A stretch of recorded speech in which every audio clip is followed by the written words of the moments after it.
बहुत बड़ी कन्फ्यूजन है वालिदैन के ज़हनों में। ओ लेवल मैट्रिक, ए लेवल इंटर, क्या करें, किस तरफ जाएं, खर्चा कहाँ पे ज़्यादा होता है, फ़ायदा कहाँ पे ज़्यादा होता है। प्रैक्टिकली स्पीकिंग जो आपको ओ लेवल चीज़ देती है ना, थिंकिंग होराइजन जितने वाइड करती है, इंसान की ग्रेजुएशन लेवल की टक्कर का होता है। अच्छा, ओ लेवल और मैट्रिक, इसमें फ़र्क क्या है और किस तरफ जाना चाहिए और क्यों जाना चाहिए? ये बताएं कि CSS जिन बच्चों ने करना है उनके लिए क्या बेहतर है। O level and A level is the name of diversity. इतने मुतवन्नो मज़ामीन है कि उनमें से कई आपने शायद नाम भी नहीं सुना होगा। 8 सब्जेक्ट्स तो आपके कोर सब्जेक्ट्स हैं ना। जी, जो आपने अगर नाम आपने सुना। पाकिस्तान में करियर बनाना है तब फॉर एग्जांपल आपके पास फॉरेन सिटीजनशिप है, फिर you are exempted from Pakistan studies Islamiat Urdu, जबकि ऑटोमेटिकली माइनस हो जाता है। ओ लेवल के बाद भी वो FSC में एडमिशन लेगा और उसको जो गवर्नमेंट कॉलेजेस हैं उनका मेरिट वगैरह को डिफरेंट होता है इनके लिए या एक सा ही होता है। जब भी मैट्रिक इम्तिहानात आते हैं वो खबर आती है जी बूटी माफिया पकड़ा गया फलां जगह से, पेपर आउट हो गया, ये हो गया। क्या ओ लेवल में भी पेपर आउट हो जाते हैं, बूटी चलती है, नकल चलती है? बिस्मिल्लाहिर्रहमानिर्रहीम। फ़ारूक राय शो में खुश आमदीद। आज हमारे मेहमान मारूफ माहिर तालीम, वैसे तो इनकी शख्सियत की मुख्तलिफ जहतें हैं लेकिन ये शायर भी हैं, नक़ाद भी हैं, लेकिन आज हमने इनको बुलाया है तालीम के मौजू पे और ख़ास तौर पे कि आप अगर इसे इस तरह से देखें कि करियर काउंसलर जो बताना चाहता है या जो बताता है जिससे फ़ायदा होता है आपको कि मैट्रिक के बाद आपने क्या करना है या मैट्रिक करना भी है या नहीं करना। ये ख़ास तौर पे एक बहुत बड़ी कन्फ्यूजन है वालिदैन के ज़हनों में कि ओ लेवल मैट्रिक, ए लेवल इंटर, क्या करें, किस तरफ जाएं, खर्चा कहाँ पे ज़्यादा होता है, फ़ायदा कहाँ पे ज़्यादा होता है, दुनियावी लिहाज से कौन सा बेहतर है। तो आज इस मौजू पे हम पॉडकास्ट कर रहे हैं। बहुत शुक्रिया डॉक्टर साहब आपका। पहला सवाल ये करूँगा कि ओ लेवल और मैट्रिक, इसमें फ़र्क क्या है और किस तरफ जाना चाहिए और क्यों जाना चाहिए। बिस्मिल्लाहिर्रहमानिर्रहीम जी, बहुत शुक्रिया भाई साहब मदू करने का। तो मैं कोशिश करूँगा कि इस पर ज़्यादा मुफस्सिल गुफ्तगू हो सके ताकि इसके हर पहलू को हम उसका अहाता कर सकें। मैट्रिक और ओ लेवल में बुनियादी तौर पे तो फ़र्क सिर्फ ये है कि O level stand for ordinary level, ये ब्रिटिश एजुकेशन सिस्टम का एक हिस्सा है और हमारे इक्वलेंट है मैट्रिक के।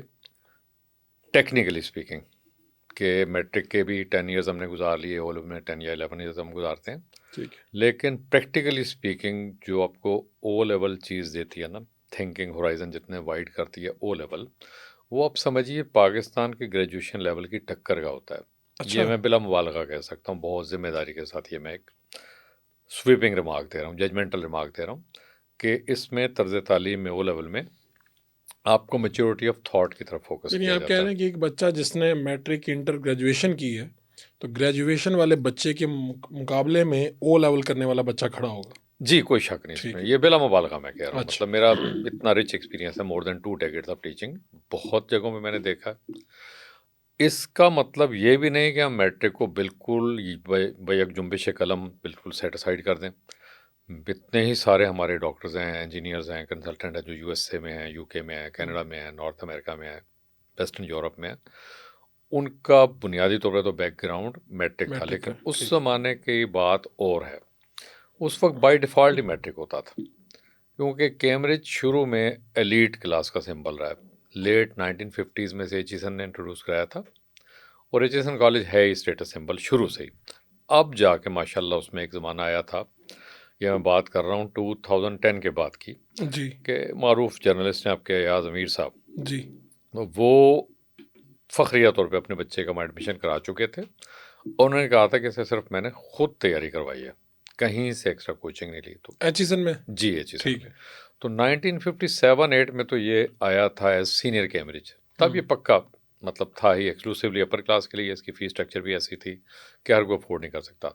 लेकिन एचिसन ने साथ ही मैट्रिक सिस्टम जारी रखा था थ्रू आउट 1960s, ऐसा ही रहा। 70s में एक चेंज आती है कि जेड भुट्टो साहब जो हैं बेशतर निजी तालीमी इदारों को, जो प्राइवेट सेक्टर है ना, उसको नेशनलाइज कर देते हैं। अगर तो हम इसको शायद लॉन्ग टर्म जारी रखते इस पॉलिसी को तो शायद नताइज अच्छे निकलते, लेकिन Bhutto did not have time to stay in power for a long time. फिर हमारे चेंज अप गवर्नमेंट आ गई थी, वो एक अलग टॉपिक है। भुट्टो साहब के जाते ही ज़िया उल हक आए।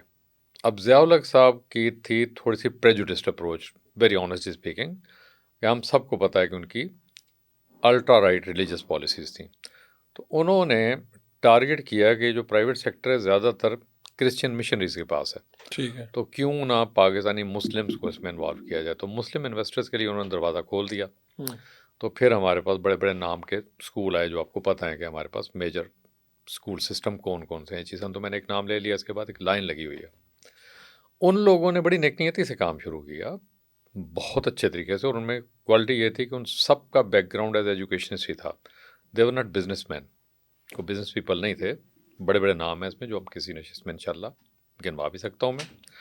उन्होंने बड़ी नेकनीयती से किया कि एक मेयार तालीम बुलंद किया जाए, क्योंकि अनफॉर्चुनेटली गवर्नमेंट की तरफ से एफर्ट होती नहीं। ज़्यादा साहब ने ओपन तो कर दिया डोर के प्राइवेट सेक्टर ओपन है, डी नेशनलाइजेशन उन्होंने कर दी, लेकिन एजुकेशन और हेल्थ के लिए हम सबको पता है, परवेज़ मुशर्रफ के टेक ओवर तक बजटरी एलोकेशन बराए नाम थी इसकी 2% टोटल होती थी हेल्थ और एजुकेशन की मिला के, ठीक है। Which is too little, meagre amount है, मतलब नॉमिनल अमाउंट है। हम अगर बहुत से मुल्क देखें, यूएई देखें, मिडल ईस्ट के और मुल्क देखें, तो वहाँ पे कहीं ज़्यादा पैसे लगाए जाते हैं हेल्थ पे भी, एजुकेशन पे भी। तो उन्होंने भी यही किया कि सिर्फ प्राइवेट सेक्टर को तो डाल दिया बीच में। फिर private sector means competition, which is something good, very good. Competition means as long as spirit of competition is alive, तो आप सर्वाइव कर रहे हैं, आप एक्सेल कर रहे हैं, अच्छी चीज़ डिलीवर कर रहे हैं। तो एक चेन बनना शुरू हो गई लेट 1980s में कह लीजिए, और फिर 1990s में काफ़ी पॉपुलर हुआ, ज़बान ज़द आम होना शुरू हो गया कि ओ लेवल, ए लेवल। तब भी मैं आपको अर्ज़ करूँ कि ए लेवल अभी नहीं आया था इतना ज़्यादा, अच्छा, ओ लेवल से लेवल के स्टार्ट हुआ। ज़्यादा इदारे थे। आप गिने चुने देखें ना, था एचिसन कॉलेज, एक था बारना लेफ्टाबाद, मैं कुछ अर्सा में रहा हूँ, और एक था इधर आपके सदर्न पंजाब में बहावलपुर में सादिक पब्लिक स्कूल। जी। ये इदारे थे जो इस चीज़ की निशानी थे ओ कि जी लेवल ओ लेवल करवा के रहे लिए थे। चाहिए। ठीक है। ए लेवल इनमें भी काफ़ी देर में आया। तो आहिस्ता आहिस्ता फिर 1990s में एकदम आप समझिए कंपटीशन शुरू होता है, और जैसे ही 2000 का अशरा शुरू होता है, हम नई सदी में, नए हज़ारिये में कदम रखते हैं, फिर ए लेवल भी आना शुरू हो गया। और यही तजर्बा जारी रहा कि शुरू में कई स्कूलों ने मैट्रिक भी साथ ऑफ़र की और ओ लेवल भी, और इस वक्त भी ऐसा ही है, अच्छा। और होना भी ऐसा ही चाहिए। फ़र्क सिर्फ ये पड़ा है कि 2000 ऑनवर्ड आहिस्ता आहिस्ता लोगों ने, जिन लोगों ने ओ लेवल सिस्टम इंट्रोड्यूस कराया था, उन्होंने ये रियलाइज़ किया कि affordability is the big issue, कि कई लोग नहीं आते ओ लेवल में कि उनके ओ लेवल पास महंगा है। महंगा है। एक कुदरती बात भी है ना, कि जब आप पाउंड में पे करेंगे फ़ी, और पाकिस्तानी करेंसी को जहन में रखें, ख़ासतौर पे आज के, उस ज़माने में तो इतनी हमारी करेंसी स्टेबल थी, इतनी तेज़ी से नहीं डिप्रिशिएट होता था rupee. Even then affordability was an ठीक है। इशू, क्योंकि ज़ाहिर है आपने हाईली पेड टीचर हायर करने हैं, हाईली क्वालिफाइड टीचर हायर करना है, तो उनकी तो हक है, जी, ठीक है। उनका सर्विस डिलीवर करने का राइट है कि उन्हें पे करना चाहिए। तो इन्होंने फिर टारगेट किया मिडिल क्लास को भी, अपर मिडिल क्लास को भी, मिडिल क्लास को भी। तो उनके एक पैरेलल सिस्टम आना शुरू हो गए बड़े बड़े स्कूलों के। 3 मेजर स्कूल हैं, बीकन हाउस स्कूल सिस्टम है, एलजीएस है, और सिटी स्कूल सिस्टम है। इन्होंने मिडिल क्लास को भी टारगेट किया, समथिंग वेरी गुड। उन्होंने ओ लेवल ही ऑफ़र किया। अच्छा, जी हाँ, मैट्रिक को उस तरफ गए ही नहीं। नहीं मैट्रिक की तरफ गए हुए हैं, अच्छा, लेकिन ओ लेवल के लिए उन्होंने उस पे फोकस्ड हो गए। फोकस हो गया, इसलिए कि ज़्यादा से ज़्यादा लोग आ जाएं। Hmm, affordability should not be a limiting factor. उससे बड़ा फ़ायदा हुआ, उससे कंपटीशन और बढ़ गया आपके पास, फिर और नए नए नाम आने लग गए मार्केट में। ठीक है। तो ओ लेवल का मतलब ये है कि एक अच्छा एजुकेशन सिस्टम है। फॉर एग्ज़ाम्पल, आपके बच्चे के पास ब्रिटिश पासपोर्ट है, जी। या कोई यूरोप के किसी कंट्री का, अमेरिका का तो सिस्टम ही टोटली अलग है ना। वहाँ पे तो आप यहाँ से बहुत हाईली क्वालिफाइड होकर भी जाएंगे तो वो आपको डे 1 से शुमार करते हैं। British passport, Australian passport, Commonwealth के जो मेजर कंट्रीज़ हैं, कनाडा का पासपोर्ट है, और साथ आपके पास और ए लेवल की सर्टिफिकेशन है, तो आपके पास एज होता है, बहुत फ़ायदा होता है। अगर आप सिर्फ मैट्रिक का सर्टिफिकेट लेके जाएंगे वहाँ पे, वो आपके काम नहीं आएगा। ओ लेवल का आएगा। ओ लेवल का ज़रूर आएगा। ठीक है। तो फ़ायदा। इसमें चलें, एक तो ये बुनियादी फ़र्क थोड़ा सा लोगों को समझ आ गई, इसकी हिस्ट्री आ गई। अगर हम इसमें देखें, जैसा मैट्रिक है, इसमें साइंस है और आर्ट्स, दो ऑप्शन होती हैं लोगों के पास, उसके मुताबिक वो सब्जेक्ट होते हैं। ओ लेवल में कितने सब्जेक्ट होते हैं, क्या? मैं क्योंकि खुद मैट्रिक और इसमें से पढ़ा हुआ हूँ, तो मैं समझना भी चाह रहा हूँ कि क्या है ओ लेवल में। हाँ जी, ये सबसे अहम सवाल तो यही है। होता ये कि O level and A level is the name of diversity. इतने मुतवन्नो मज़ामीन है कि उनमें से कई आपने शायद नाम भी नहीं सुने होंगे। मतलब music as a subject offer किया जाता है, ठीक है। Drama as a subject offer किया जाता है, ये जिसको हम होटल एंड मैनेजमेंट कहते हैं, जी जी तो इसको कहते हैं हॉस्पिटैलिटी एंड मैनेजमेंट। टूरिज्म एक सब्जेक्ट है। वर्ल्ड हिस्ट्री जो आपको बहुत थिंकिंग होराइजन को बहुत ज़्यादा ब्रॉड करती है, बहुत ज़्यादा आप मैच्योर होकर चीज़ों को देखते हैं। वर्ल्ड हिस्ट्री की बहुत सारी वैरायटीज़ हैं, उनमें से एक वैरायटी मतलब मैंने ऑनलाइन यूएई में पढ़ाई हुई है। मैंने कोशिश की थी कि वहाँ पे फिजिकली भी एंटर हो सकूँ इस सिस्टम में, लेकिन वहाँ पे आप समझिए कि इंडिया की इजारादारी है इस सारे एजुकेशन सिस्टम में। पाकिस्तानी काफ़ी पीछे हैं। आई विश के पाकिस्तानी एक्सेल करें इसमें भी। तो बहुत ज़्यादा। आपकी जो मैं बात समझाऊँ, आप कह रहे हैं सब्जेक्ट ही जब इंट्रोड्यूस वो करवाते हैं ओ लेवल में, तो वहीं पे बच्चा आगे निकल जाता है। यानी आगे सब्जेक्ट निकल को जाता है जी। जिस तरह से, यानी पाकिस्तान में अगर मैं साइंस की बात करूँ, मैट्रिक साइंस में तो केमिस्ट्री पढ़ाते हैं, फिज़िक्स पढ़ाते हैं, और बाकी जो सब्जेक्ट हैं बाकी दीगर होते हैं, उर्दू, इस्लामियात, इंग्लिश और बाकी चीज़ें सारी होती हैं। तो ये बच्चे के लिए, इस लेवल के लिए नाकाफ़ी है। अगर बच्चे को इसी लेवल पे दूसरे सब्जेक्ट से इंट्रोड्यूस करवाया जाए, जिस तरह आपने जी कहा ना कि फ़नून लतीफ़ा इसे कह लेना, म्यूज़िक है, जी, ड्रामा है, ये फलाना फ़नून दीगर लतीफ़ा चीज़ें। के परफॉर्मिंग आर्ट्स के तो इन हम चीज़ों के। जो आपकी क्रिएटिव जो एबिलिटीज़ हैं उनको सामने लाने में आपकी मदद करते हैं बच्चे की। This is where you hit the bullseye. Hmm असल चीज़ क्रिएटिविटी है कि इंसान को अल्लाह ने क्रिएटिव एनिमल बनाया। हम्म। देखें जो टोटल सब्जेक्ट वैसे कितने होते हैं वो लेवल में? टोटल आपके पास अनलिमिटेड है। मतलब इस वक्त मेरा एक स्टूडेंट है, वो 15 सब्जेक्ट्स दे रहा है अच्छा। एग्जाम, किस्तों नहीं, में दे रहा है। आपके पास यानी आपको कंपलसरी कितने हाँ, मैं सब्जेक्ट लेने हैं? समझाता हूँ। वो जो कंपलसरी है ना, उन्हें हम कहते हैं कोर सब्जेक्ट्स। जी, वो वही कॉम्बिनेशन है जैसे पाकिस्तान में है।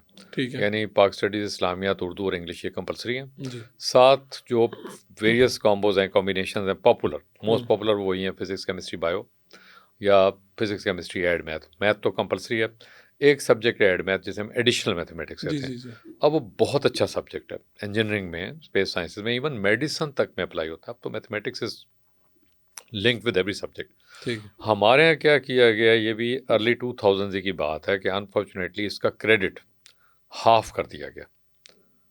ये कैसे? यानी उसको बजाय इसके कि हम अपना पाकिस्तानी मैथमेटिक्स को ऊपर लेके जाते, एक अच्छे वाला सब्जेक्ट जो ब्रिटिश एजुकेशन सिस्टम का है, एडवांस मैथमेटिक्स, उसका क्रेडिट हमने नीचे कर दिया खाम खा, बगैर किसी विजडम के। टू बी वेरी ऑनेस्ट, मतलब if I had been given a chance to act as a minister of education, तो मैं तो काफ़ी मेरे पास आइडियाज़ हैं जिससे हम बहुत मिनिमम बजट में बड़ी ड्रामेटिक चेंजेस ला सकते हैं, बहुत इंप्रूव कर सकते हैं हमारी एजुकेशन। अच्छा, तो अब टोटल सब्जेक्ट उसमें ओ लेवल में गुंजाइश है, आप जितने मर्जी ले सकते जी, हैं? 8 सब्जेक्ट्स तो आपके कोर सब्जेक्ट्स हैं ना। जी, जो आपने अगर लास्ट में आपने लेना। पाकिस्तान में करियर बनाना है तब, फॉर एग्जांपल आपके पास फॉरेन सिटीजनशिप है, फिर you are exempted from Pakistan studies, Islamiat, Urdu, ठीक जबकि है। ऑटोमेटिकली माइनस हो जाता है। तो अब आपके पास रेंज है, आगे आप जो मर्जी कॉम्बिनेशन रख लीजिए। और जो मर्जी कॉम्बिनेशन रख लें, और इसमें फिर आप देखते हैं कि अगर आपने इससे आगे फर्दर बाहर जाके पढ़ना है, तो आप वही सब्जेक्ट रख के आपको ये चीज़ फ़ायदा दे सकती है कि वेरियस आप फील्ड में आपके पास वेरियस ऑप्शन ज़्यादा आ जाती हैं। ऑप्शन ज़्यादा आ जाते या हैं। तो यहाँ तक तो आज अभी तक जो हमने बात की, इससे तो ये हुआ कि ओ लेवल जो है पाकिस्तान के अगर हम देखें बैकग्राउंड में, पाकिस्तान के बैकग्राउंड से ज़्यादा बाहर के बैकग्राउंड के लिए ज़्यादा सूटेबल लग रहा है। ज़्यादा सूटेबल है। ये बात सही है? जी, दुरुस्त है। अच्छा, अब ये बताएं कि एक बच्चा है जिसने मैट्रिक यहाँ पे ओ लेवल कर लिया, अब इसके बाद उसने कहा जी मैंने जाना है, डॉक्टर बनना है। तो हमारे तो मैट्रिक करने के बाद बच्चे जाते हैं एफएससी करते हैं। ओ लेवल के बाद भी वो एफएससी में एडमिशन लेगा, और उसको जो गवर्नमेंट कॉलेजेस हैं उनका मेरिट वगैरह को डिफरेंट होता है इनके लिए, या एक सा ही होता है? नहीं, इसके लिए गवर्नमेंट ऑफ पाकिस्तान ने एक अच्छा काम किया था हम्म, कि IBCC नाम से एक बॉडी बनाई थी। इसकी ठीक है। आई थिंक यही है abbreviation, inter board coordination committee, को इस तरह का चीज़ है। ठीक है। इसमें इक्वलेंस सर्टिफिकेट इशू किया जाता है, और वो अच्छा हो गया, अब ज़्यादा प्यार अच्छा हो गया कि आपने ओ लेवल किया है तो उसका इक्वलेंस सर्टिफिकेट आपको मैट्रिक की परसेंटेज के हिसाब से मिल जाता है। ठीक है। और उस बच्चे के लिए कोई लिमिटिंग फैक्टर नहीं है, वो ओ लेवल किया हुआ है जब तो मैट्रिक के बराबर ही होगा। ठीक है। अब यानी ये सवाल इसलिए था, पाकिस्तानी वालदैन के लिए था ये जी सवाल, जी जी। कि भाई ये ना हो कि ओ लेवल तो करवा लेंगे, बच्चे के अंदर ये खसूसियात आ जाएं, ये एबिलिटीज़ वो कर ले अचीव, और उसके बाद पता चले कि जी मेडिकल में जाके दाखिला लेना है, तो वहीं पे मसला आ गया कहीं पे।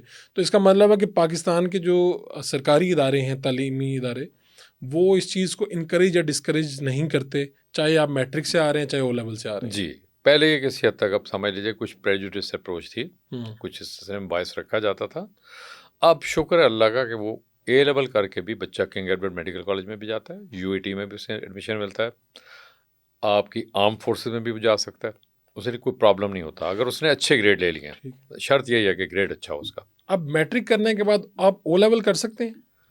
मैट्रिक के बाद तो O level will be a waste of time, लेकिन ए लेवल कर सकते हैं आप। ओ सॉरी, जी, मैट्रिक के बाद ए लेवल कर ए सकते लेवल हैं, कर सकते हैं क्योंकि बिल्कुल। A level is equal inter. जी, इंटर तो मैट्रिक के बाद भी आप कर सकते कर सकते हैं। और एक और इंटरेस्टिंग बात जी। बताऊं, अगर आपने फॉर एग्जांपल लॉ में जाना है हैं। तो ए लेवल में एक सब्जेक्ट है लॉ, जी, बड़ा मजे का ब्रिटिश लॉ पढ़ाया जाता है, वो मैंने कुछ ऐसा पढ़ाया है, बहुत ही इंटरेस्टिंग सब्जेक्ट है। ठीक है। वो लॉ पढ़ना ज़रूरी नहीं है एलएलबी करने के लिए। आप ए लेवल करके आपने ग्रेजुएशन में जाना है। असल में जो गवर्नमेंट ऑफ पाकिस्तान को सोचना इस पे चाहिए कि एक बच्चा जो ए लेवल कर चुका है वो ऑलरेडी माशाल्लाह आपकी ग्रेजुएशन लेवल की टक्कर का है, वो सब साबित भी कर सकता है। आप उसे एग्ज़ाम में बिठा के देख लें। हमें कोई ऐसी पॉलिसी स्ट्रक्चर बनानी चाहिए कि ए लेवल के बच्चों को या तो ग्रेजुएशन के करीब, ग्रेजुएशन के इक्वलेंट समझ लिया जाए पाकिस्तान में। एक तो उसकी एज भी बचेगी, अगर उसने सीएसएस करना है उसकी इंग्लिश बड़ी अच्छी है, अगर उसने किसी और फील्ड में जाना है तो वो तो ऑलरेडी क्वालिफाई कर चुका है। या पाकिस्तानी गवर्नमेंट ये करे कि जो हमारा एग्जिस्टिंग एजुकेशन सिस्टम है इसका ग्रेजुएशन का, उससे इतना इन्हांस कर दें कि ए लेवल वाले बच्चे को लगे कि वाकई मैं कोई नई चीज़ कर रहा हूँ। अच्छा, यानी बीए बीएससी की मैं बात कर रहा हूँ, सिंपल बीए ठीक बीएससी। ठीक है। ये बताएं कि सीएसएस जिन बच्चों ने करना है उनके लिए क्या बेहतर है, matric, inter, O level, A level?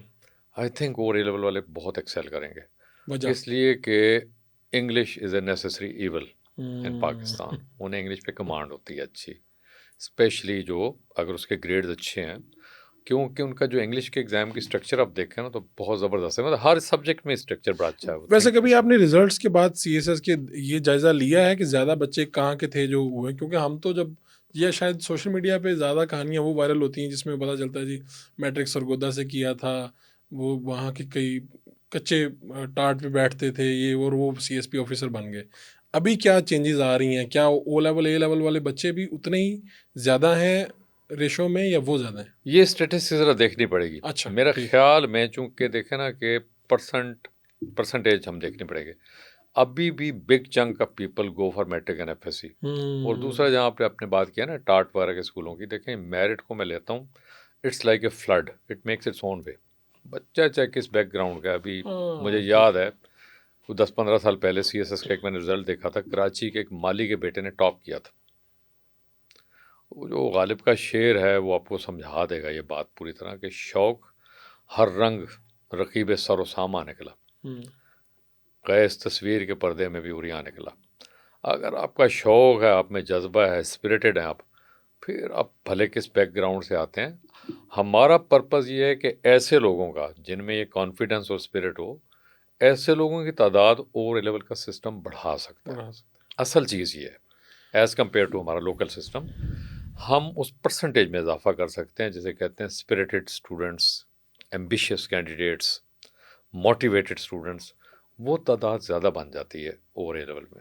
अब इफ्तार साहब एक मसला बहुत बड़ा आ गया। वो मसला ये है कि बहुत से वालिदैन चाहते तो ये हैं कि वो ओ लेवल करवाएं, लेकिन अब वो इतनी फ़ीसें कहाँ से दें? यानी एक बच्चा हमारे जानने वाले वो ओ लेवल कर रहे हैं, हमारे रिश्तेदार ही, तो बच्चे की तकरीबन 1 लाख रुपया उसका ख़र्चा वहाँ पे स्कूल की फ़ीसिस में।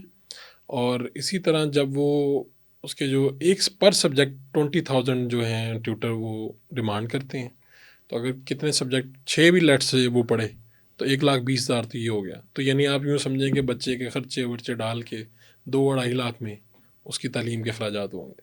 अब ये आम आदमी कैसे करवाएगा, कैसे अफोर्ड करेगा? हाँ जी, यही मैंने शुरू में अर्ज़ किया था कि affordability is the key issue. और इस वक्त ये इसलिए की इशू बन गया कि इसमें पॉलिटिक्स आ जाएगी खुद बहुत, कि हम अपनी करेंसी को क्यों नहीं कंट्रोल कर पा रहे पिछले कई सालों से। देखिए ना, मैं अब जिस आप कह रहे हैं ज़माने कि स्टेबिलिटी करेंसी की ना होने की वजह से ये मजीद मज़ीद महंगा हो गया। अनअफोर्डेबल हो जाएगा ना जी।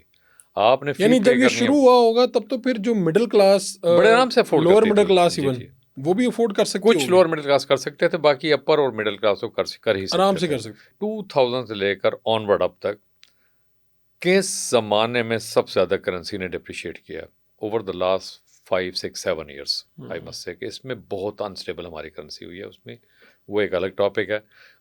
ये फैक्टर हम नज़रअंदाज नहीं कर सकते।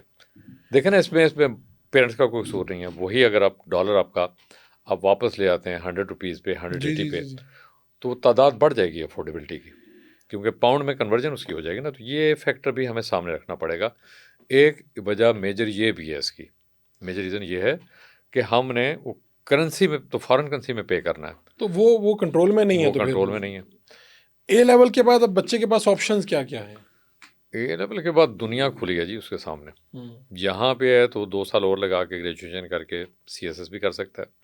यहाँ पे अगर उसका O लेवल का ट्रैक रिकॉर्ड अच्छा है, A लेवल का अच्छा है, बहुत आराम से ही और she will make way to any engineering medicine institute. और अगर दुनिया में उसने कहीं पे भी एडमिशन मिल सकता कहीं है पे उसे? मिल सकता है। दूसरा है कि अगर उसने दूसरे सब्जेक्ट रखे हैं जिन्हें हम आर्ट्स कहते हैं आम जुबान में, या जिसे सोशल साइंसेज कह लीजिए, या ह्यूमैनिटीज़ का ग्रुप भी कहते हैं उसे, उसमें अब जाएं तो वहाँ पे MBA भी कर सकता है। एक आपके यहाँ ACCA ऑफर किया जाता जी जी है, जी। चार्टर्ड अकाउंटेंसी की प्रिमिटिव फॉर्म है कि उससे अगली स्टेज पे CA होता है। उसमें हमने अनफॉर्चुनेटली जो आपका आई कैप एक इदारा है, I am witness to that कि मेरे कई स्टूडेंट्स में गए हैं, उन्होंने प्रेजुडिस अप्रोच कर ली थी कि जी ICCA को डिस्करेज करना है, क्यों? CA वाले को इनकरेज करना है, अच्छा, लोकल सिस्टम को। हालांकि वो एक बेटर सिस्टम है। आप बजाय इसके देखें ना, हमारी एक अप्रोच होती है कि हम अपने सिस्टम को इम्प्रूव करेंगे या दूसरे के सिस्टम को डिग्रेड करेंगे। हमारा कॉमन सेंस क्या कहता है? हमें अपना करना हमें चाहिए। अपना से करना तो चाहिए। अच्छा, हम उस दूसरी तरफ चल पड़ते हैं, हम हमारा बस कहते उस हैं पे जो चलता इस तरह आएगा उसको नहीं सही है जी। करना। अच्छा, ये जो हमारे यहाँ इस वक्त सरकारी जितने भी तालीमी इदारे हैं, स्कूल्स हैं, कॉलेजेस हैं, वो तो मैट्रिक और इंटर ही ऑफर कर रहे हैं। क्या कोई ऐसे सरकारी इदारे भी हैं जो O लेवल A लेवल कर रहे हैं ऑफर?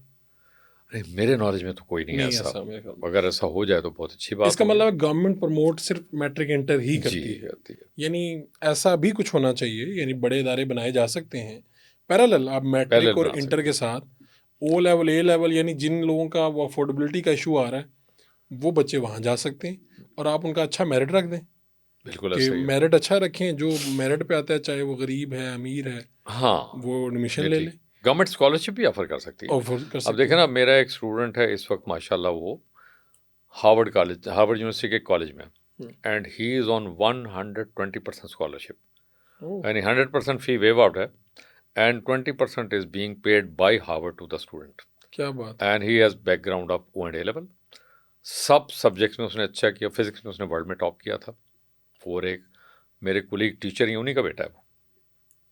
तो ऐसी बहुत सी एग्जांपल है। एक मेरे पास एक ऑर्डिनरी बैंकर थे जब मैं शुरू में टीचिंग में आया था।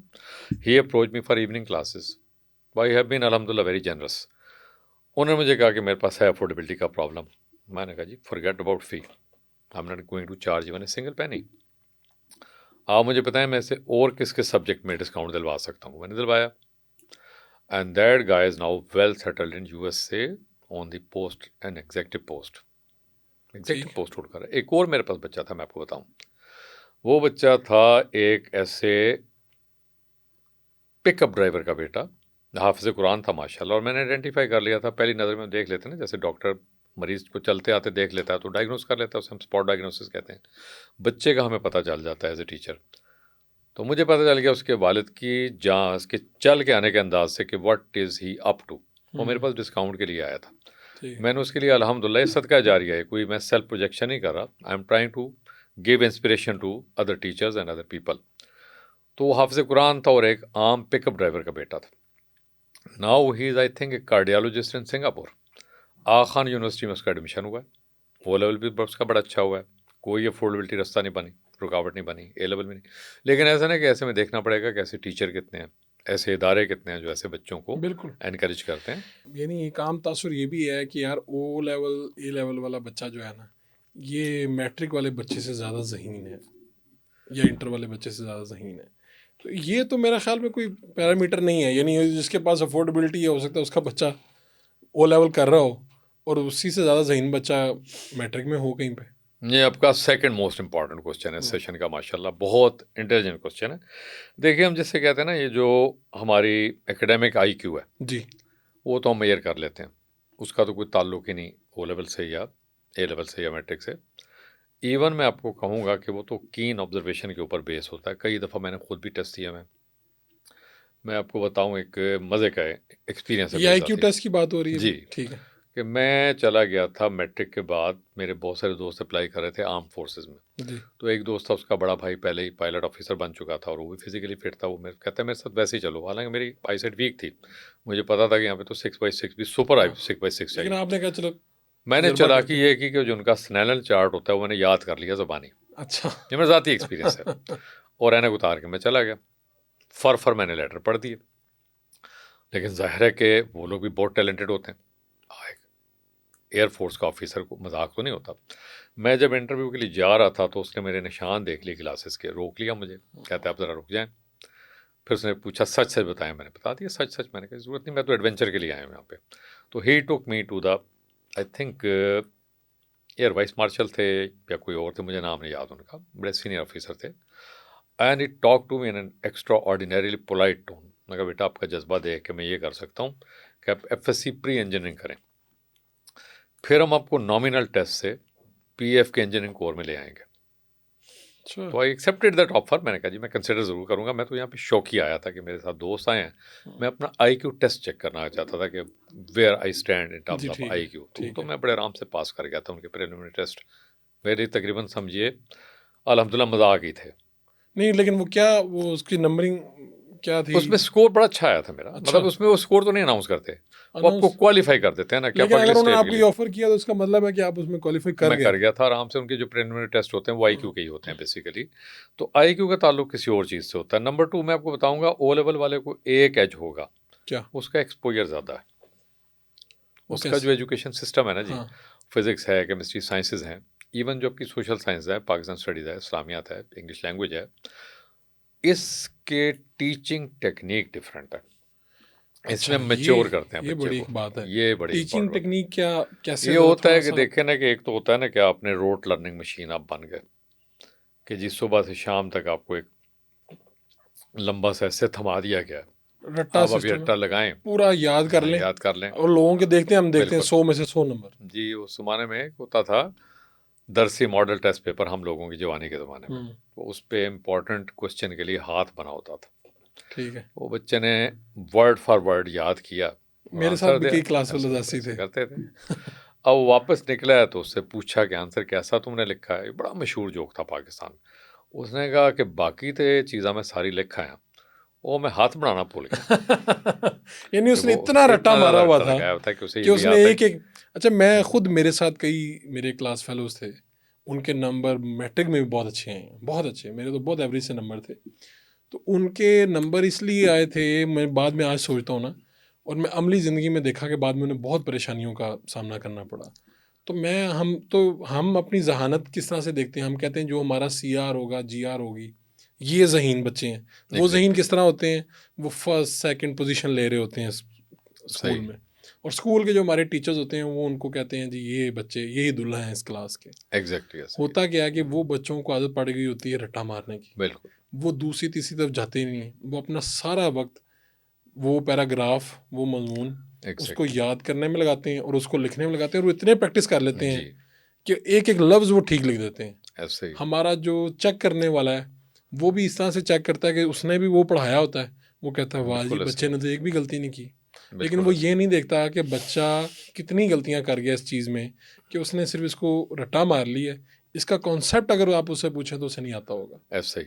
ऐसे ही। तो ये मेरे ख्याल में हमारे यहाँ ये एक बड़ा ये मेजर प्रॉब्लम है। एक मेजर इस रिस्ट्रिक्टिंग तरफ फैक्टर। ये है कि रट्टा सिस्टम है, क्या उस तरफ नहीं होगा रट्टा सिस्टम? उस तरफ ऐसा है कि पार्टली रट्टा सिस्टम है हम्म। और पार्टली उस रट्टे सिस्टम की एप्लीकेशन थिंकिंग स्किल्स में आ जाती है। जैसे इस वक्त मैं कैम्ब्रिज को एडवाइस कर रहा हूँ कंटिन्यूसली, मेरे पास रिकॉर्ड है जी। कि मिनिमम कर दें रट्टा सिस्टम। मतलब मैं पाकिस्तान स्टडीज़ पढ़ाता हूँ, अच्छा, आप उनको यही एडवाइस कर रहे हैं कि रट्टा सिस्टम कैसे ख़त्म करना है, मिनिमम कैसे अपने करना है, कम मिनिमम से कम कैसे ये। करना है। ठीक है। जैसे अब मैं उन्हें कह रहा हूँ कि जी आप वर्ल्ड हिस्ट्री जैसे मैंने पढ़ाई है तो उसमें एक्सटेंसिव एक बच्चे ने पढ़ तो लिया, लेकिन ये लाजमी नहीं कि सारे फैक्ट्स उसे याद हों। उससे इवेल्युएटिव आंसर पूछा जाता है, एक सोर्स दे दिया जाता है क्वेश्चन के शुरू में ठीक है। कि एक कार्टून दिखाया गया कि इस ठीक है। कार्टून से आप बताएं कि प्लस पॉइंट क्या है और नेगेटिव पॉइंट क्या है। That adds plenty of interest into the subject. और इससे पता भी चल जाएगा कि क्या इसे कंटिन्यूटी का अंदाज़ा है, जी क्या हुआ होगा कैसे।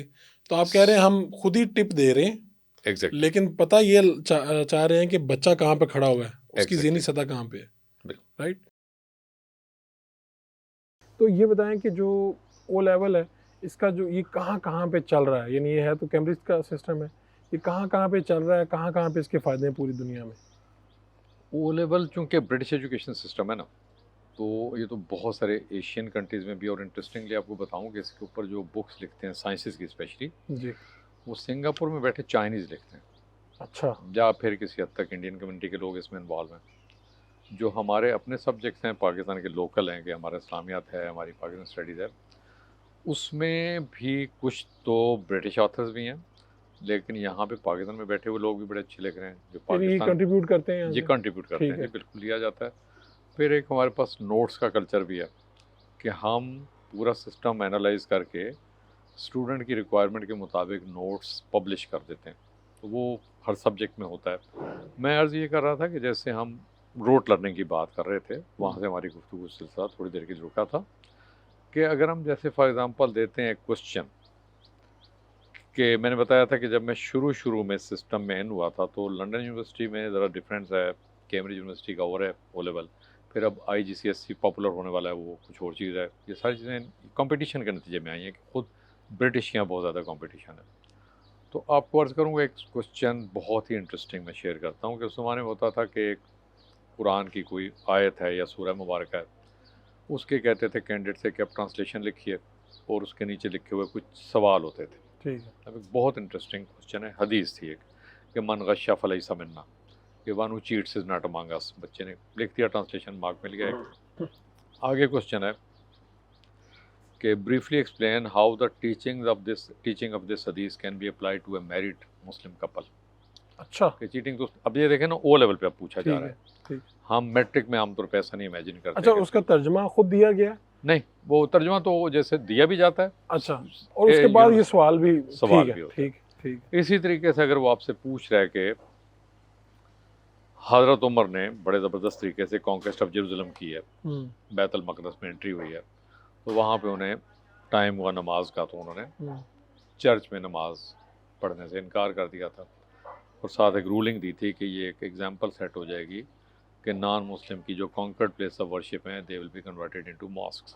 ठीक है। तो वो कहते हैं कि आज के लीडर या आज के मुस्लिम इससे क्या इंस्पिरेशन ले सकते हैं। ये हर क्वेश्चन के दूसरे हिस्से में होता है, एक वेटेज होती है जिसको हम थिंकिंग स्किल्स की कहते हैं, एनालिसिस की कहते हैं। असल में असेसमेंट ऑब्जेक्टिव ये कहलाते हैं एग्जामिनेशन में, कि असेसमेंट ऑब्जेक्टिव 1 में देखते हैं कि बच्चा फैक्ट्स कितने अच्छे लर्न कर रहा है और कितने सीक्वेंस के साथ उनको एलैबोरेट करके लिखता है। और असेसमेंट ऑब्जेक्टिव 2 में आमतौर पर ये होता है कि बच्चे से हम पूछते हैं कि उसकी थिंकिंग स्किल्स किस लेवल की है, मैच्योर आंसर किसको कहते हैं। तो उसकी ये इन-डेप्थ चीज़ है ना स्टडी जो क्या करता है। क्या कॉन्सेप्ट क्लियर होना, जी, ये कॉन्सेप्ट सवाल जो है ये इटसेल्फ बता रहा है कि एग्जैक्टली सिर्फ बात का नहीं पता होना चाहिए, बात का नहीं इस पता। बात की लॉजिक क्या है, ये हाँ। क्यों हुआ, कैसे किया इसको गया। ब्रॉडर पर्सपेक्टिव में हम कहाँ देख हम्म। सकते हैं। हम पाकि, पाकिस्तान में ख़ास तौर पे एक बड़ी तनकीद होती है। अभी एचईसन की हम बात कर रहे थे कि एचईसन जनाब क्या बड़ा मुश्किल है वहाँ पे एडमिशन लेना, उसके लिए कोई मेयार होते हैं। मैं अगर आप ये भी बता सकें कि एचईसन में दाखिला होता किस तरह है,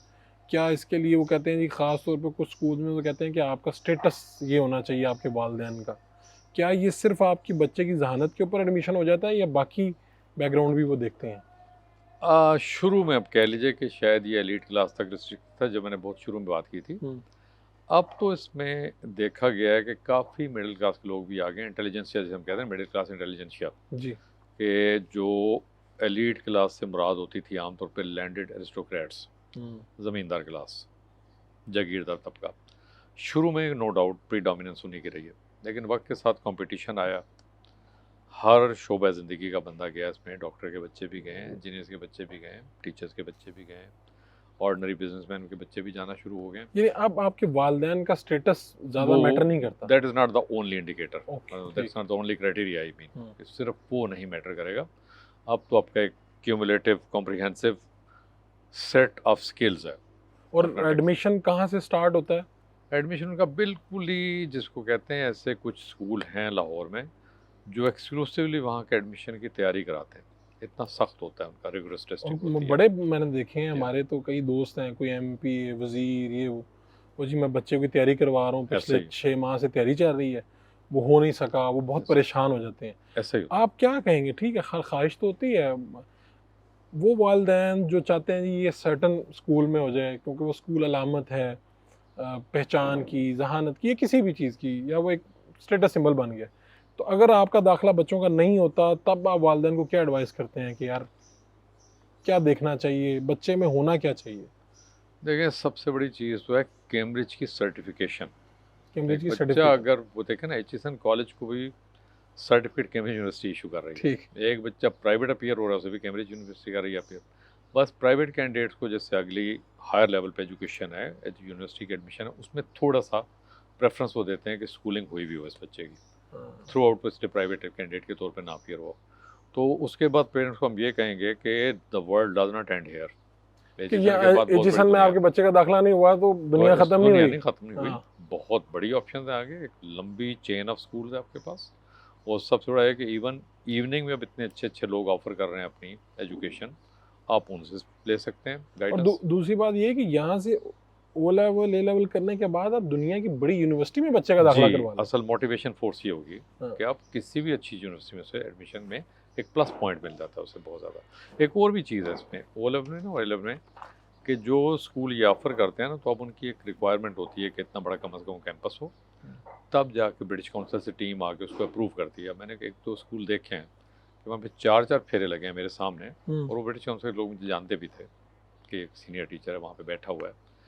even then that was not recognised.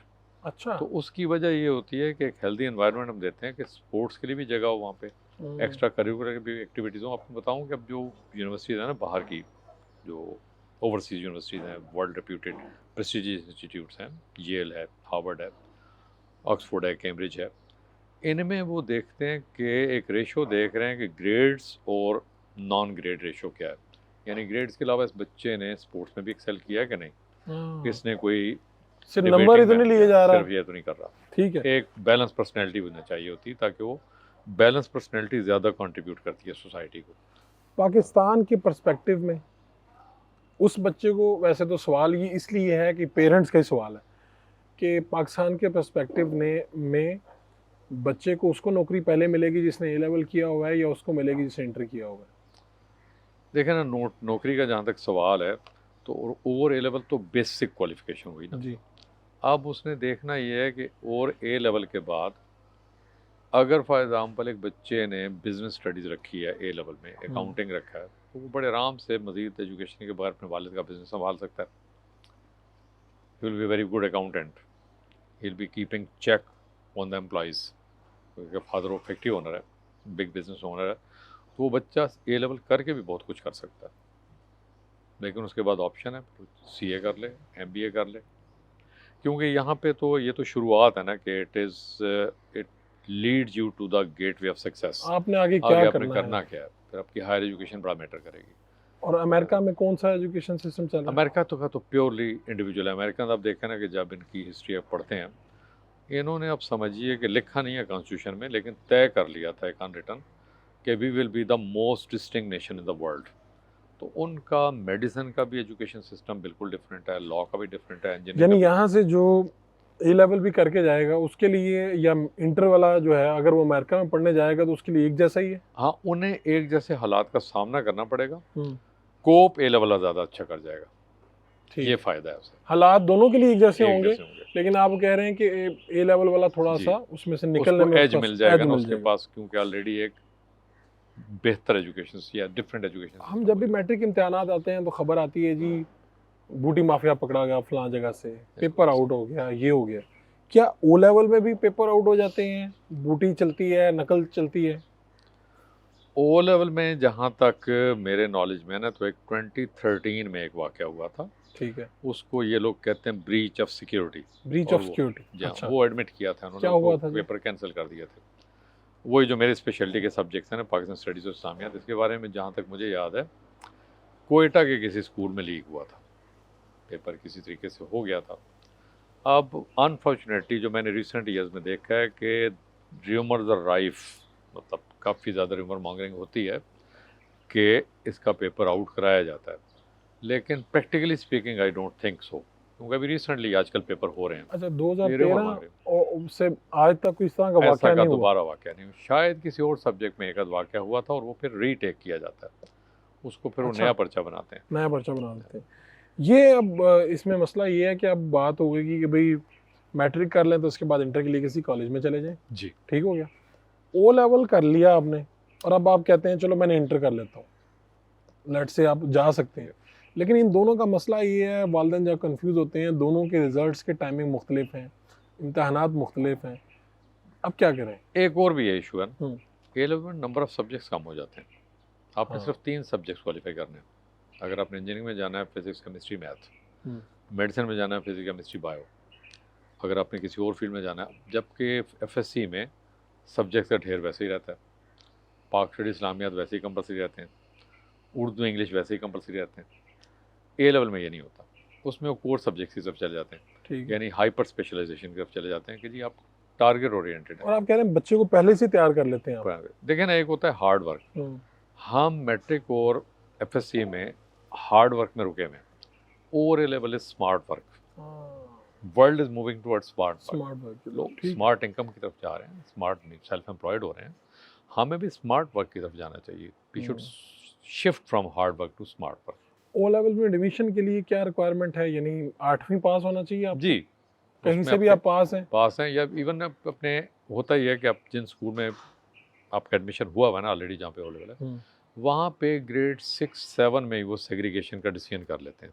Okay. Parents को बुला के ऑफर भी कर देते हैं कि भाई कि आप चाहें तो, क्योंकि 8 क्लास को वो कहते हैं प्री ओ लेवल हम शुरू कर देते हैं। प्री ओ लेवल, जी, वो वंस वहीं से शुरू हो चुका होता है सिलसिला। और ये दैट्स ए गुड मेथोडोलॉजी, ये wise scheme, it make sense कि पेरेंट्स को बुला के बताया जाता है कि आपका चॉइस है कि अपने बच्चे को इधर ले जाना है या उधर ले जाना है।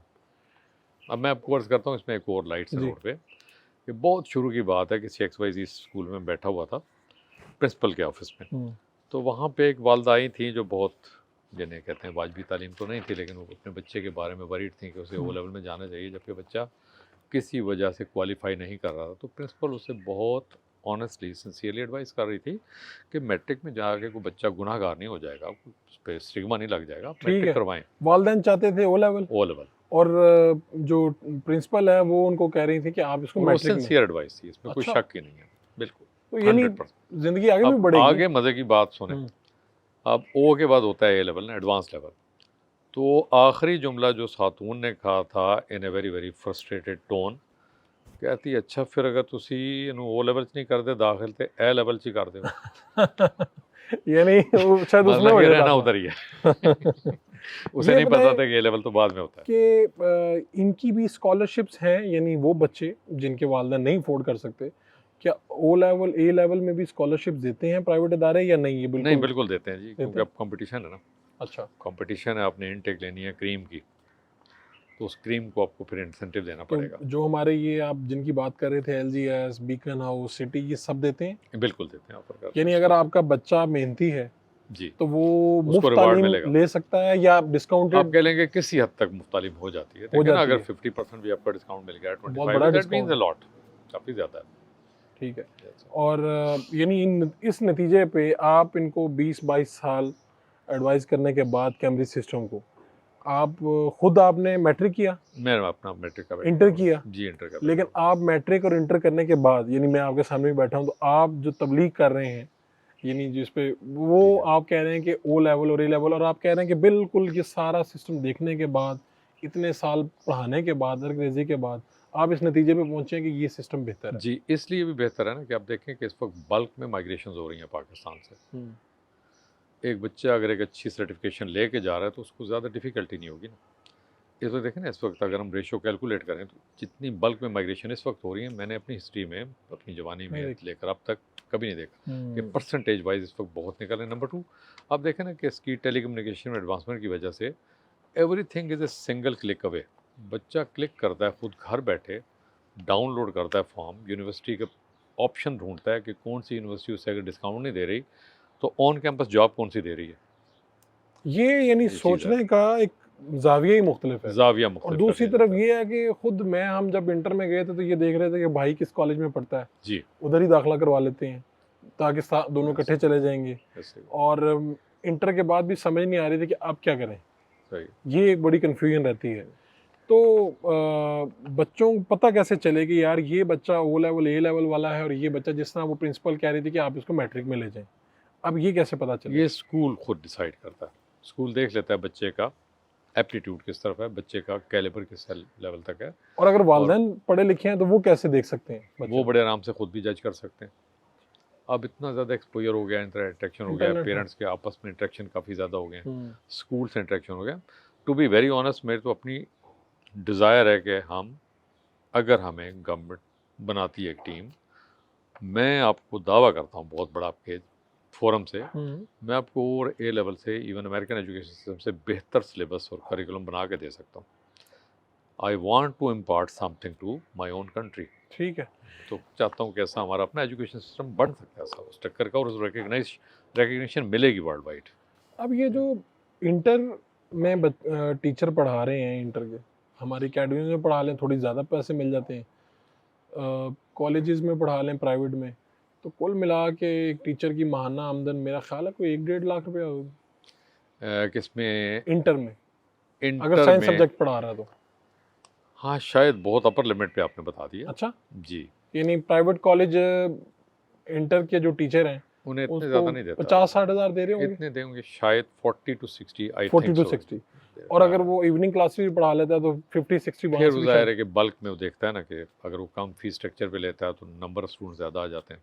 अच्छा, अब यही ए लेवल का टीचर है, वो क्या आपके अर्निंग क्या होगी उसकी? ये तो आप बिजनेस सीक्रेट पूछ रहे नहीं हैं। मतलब नहीं, मतलब है, मैं लोगों को बताता हूँ, कंपैरिजन करना। बताता हूँ कि जो देखे ना, एक ए लेवल का टीचर है, वो वाकई जान भी तो मारता है बहुत ज़्यादा, ही और शी डिजर्व्स। तो उनकी सैलरी आम तौर पे ए लेवल में तो 6 डिजिट्स में शुरू होती है। अच्छा, बात जी। ही यानी लाख से ऊपर की होगी। जी, ठीक है। इसलिए देखें कि उस जो स्कूल है हम्म, उसके अपने एक्सपेंसेस में एक बड़ा एक्सपेंस तो एक टीचर है। एक अगर उसने रेंटेड बिल्डिंग ली है, वो भी एक्सपेंस उसे मीट करने हैं।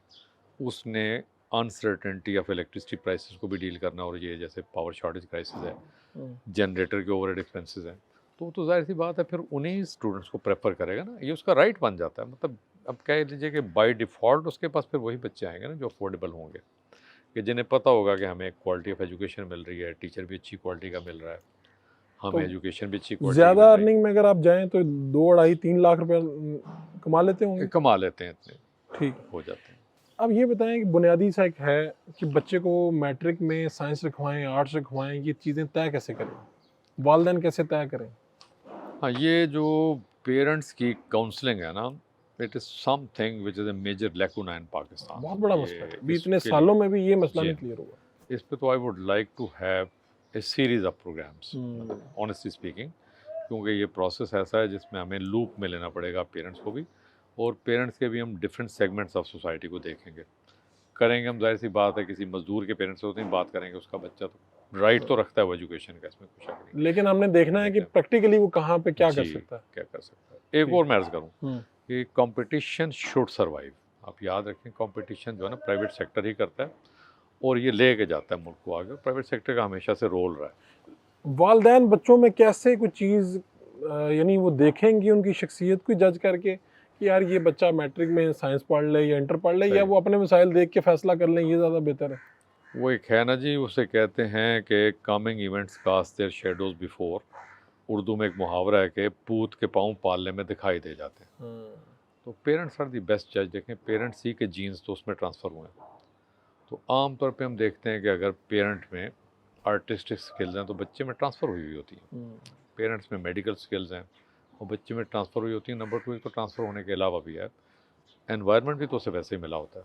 तो एक बच्चा देख रहा है सुबह दोपहर शाम के उसके फादर क्लिनिक पे बिजी हैं, इंजीनियरिंग की बिजी हैं, आर्किटेक्ट के डिज़ाइन कर रहे हैं, आर्किटेक्चर डिज़ाइन कर रहे हैं, बिल्डिंग डिज़ाइन कर रहे हैं, तो वो बच्चे की ऑटोमेटिकली उस तरफ एप्टीट्यूड हो जाता है। लेकिन इस वक्त मैंने देखे हैं कई पेरेंट्स ऐसे जो प्राउडली आके कहते हैं कि नहीं जी, बच्चा नहीं बनना चाहता था, मैं चाहता था कि ये डॉक्टर बने, इंजीनियर बने, ये नहीं बनना चाहता, तो मैंने इसे फ्रीडम दी है। That's something very good. यानी फ्रीडम बच्चों को दें, देनी बच्चे का ज़ौक देखें वो जी किस हाँ, तरफ जाना चाह उसके रहा ऊपर है। इम्पोज ना करें आप। बच्चों को जॉब्स की तरफ राग़िब करना चाहिए, यानी हमारे वालिदैन कहते थे बेटा ऐ पढ़ लो नौकरी चंगी मिल जाएगी, या बच्चों को कहें कि जी अच्छा बिजनेस करना चाहिए। चलें, ये तो आगे चल के बात आती है, लेकिन शुरू में ही आपको जज्बात पैदा कर देते हैं बच्चों में, जिससे आगे जाके उनकी राह लेते हैं वो खुद जाके। क्या करना चाहिए? इसमें एथिक्स आ जाएगी ज़रा, अच्छा, अखलाकियात आ जाएगी ठीक है। कि हम बच्चे को कहें कि जो मुआशी ज़रूरियात हैं आपकी, करियर मेकिंग है, चाहे गुड जॉब है, चाहे गुड बिज़नेस है, वो आपका राइट है, ज़ाहिर है आपने सर्वाइव करना है इस दुनिया में, लेकिन वो आपका एंड होना चाहिए, वो एक्सपेक्टेशन नहीं होनी चाहिए।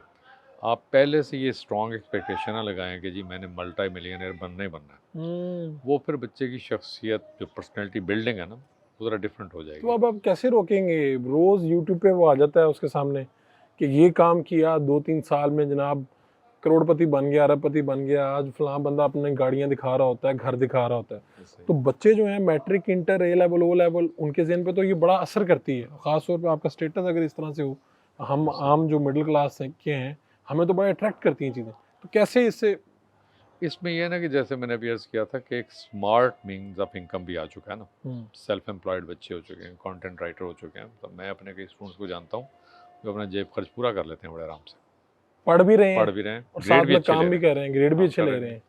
ये एक ट्रेंड तो अच्छा है, लेकिन सोशल मीडिया के थ्रू ये टेम्पटेशन देना, देखें ना, ये असल चीज़ ये होती है कि आपने पेशकश कैसे की है, कि आप किस नीयत से पेशकश कर रहे हैं। अगर आप दिखा रहे हैं कि आपके पास एक स्पोर्ट्स कार है बहुत महंगी वाली, तो आप किस नीयत से कह रहे हैं? आप उसे कह रहे हैं कि भाई ये मेरे पास ओवरनाइट नहीं आई, I am not a man born with a silver spoon in my mouth, कि मैं इस पर नहीं प्राइड ले रहा कि जी मुझे सब कुछ बना बनाया मिल गया। अगर वही चीज़ एक बंदा जो सिल्वर स्पून के साथ पैदा हुआ है, मैसेज वो ये दे रहा है कि आप हार्ड वर्क करें, ऑनेस्टी के साथ अर्निंग करें, पर्पस ओरिएंटेड अपनी लाइफ गुजारें, तो message will be different. It's the message that matters. ठीक। सोशल मीडिया से मैसेज क्या दे रहे हैं? डॉक्टर साहब, आपका बहुत शुक्रिया, आपने वक्त दिया। इंशाल्लाह फिर हम किसी नशिस्त में यही सवालात बड़े अहम हैं और जो वालिदैन पूछते हैं, जानते हैं, यही आज का मौजू यही था कि ओ लेवल या मैट्रिक, ए लेवल या इंटर, दोनों में से किस तरफ जाना चाहिए, दोनों में से स्कोप किसका बेहतर है, बच्चे की शख्सियत किस में बनती है, यही सवालात। और आज की नशिस्त इंशाल्लाह फिर इस तरह की किसी नशिस्त लेके आपके सामने हाजिर होंगे। बहुत शुक्रिया।